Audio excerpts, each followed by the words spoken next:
একাত্তরে মানবতা বিরোধী অপরাধের বিচারের জন্য 2010 সালে পুরাতন হাইকোর্ট ভবনে আন্তর্জাতিক অপরাধ ট্রাইব্যুনালের কার্যক্রম শুরু করে শেখ হাসিনা সরকার।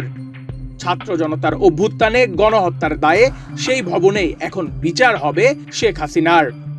জুলাই আগস্ট গণহত্যার বিচারের জন্য ইতোমধ্যেই সংস্কার করা হয়েছে আন্তর্জাতিক অপরাধ ট্রাইব্যুনালের মূল ভবন ও এজলাস কক্ষ।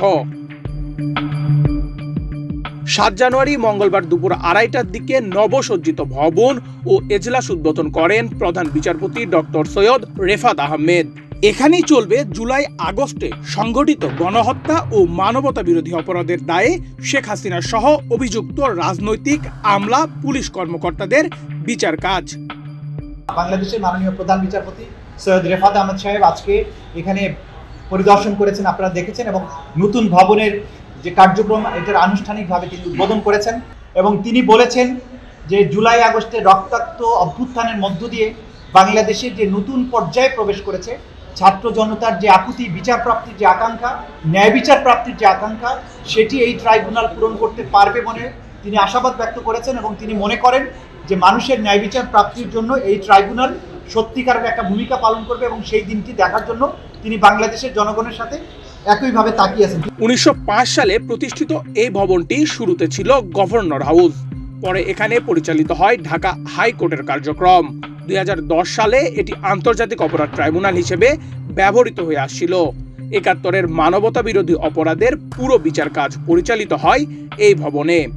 ট্রাইব্যুনালের রায়ে জামায়াত ইসলামীর শীর্ষ নেতা সহ কয়েকজনের মৃত্যুদণ্ড কার্যকর হওয়ার পর ব্যবহার কমে আসে ভবনটির। মূল ভবন ঝুঁকিপূর্ণ বিবেচনায় শেখ হাসিনা সরকারের সময় ট্রাইব্যুনালটি পাশের টিনশেড স্থাপনায় স্থানান্তর করা হয়। যে ভবনে আগের আমলে আন্তর্জাতিক অপরাধ ট্রাইব্যুনালের কার্যক্রম পরিচালিত হতো, সেটি 2019 সালে পরিত্যক্ত ঘোষিত হয়েছিল, কারণ এই বিল্ডিংটি ব্যবহারের অনুপযোগী হয়ে গিয়েছিল। নতুন সরকার আসার পরে আমরা যারা আন্তর্জাতিক অপরাধ ট্রাইব্যুনালে যখন দায়িত্ব নেই, আমরা এটা পরিদর্শন করে দেখতে পেলাম যে এই বিল্ডিংটি ব্যবহারের সম্পূর্ণভাবে অনুপযোগী হয়ে পড়েছে।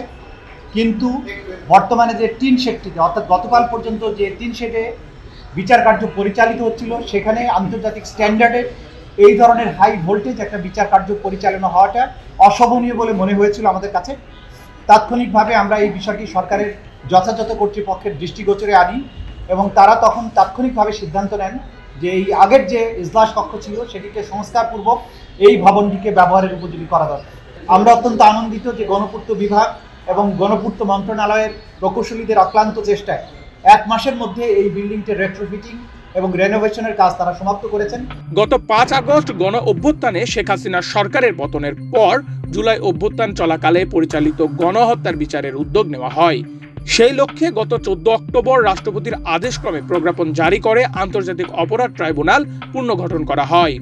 17 অক্টোবর শেখ হাসিনা সহ 46 জনের বিরুদ্ধে মানবতা বিরোধী অপরাধের অভিযোগে গ্রেপ্তারি পরোয়ানা জারির মধ্য দিয়ে শুরু হয় আন্তর্জাতিক অপরাধ ট্রাইব্যুনালের বিচারিক কার্যক্রম। পাশাপাশি ট্রাইব্যুনালের অবকাঠামো আন্তর্জাতিক মানের করতে পুরো ভবনটি সংস্কারের সিদ্ধান্ত নেয় অন্তর্বর্তী সরকার।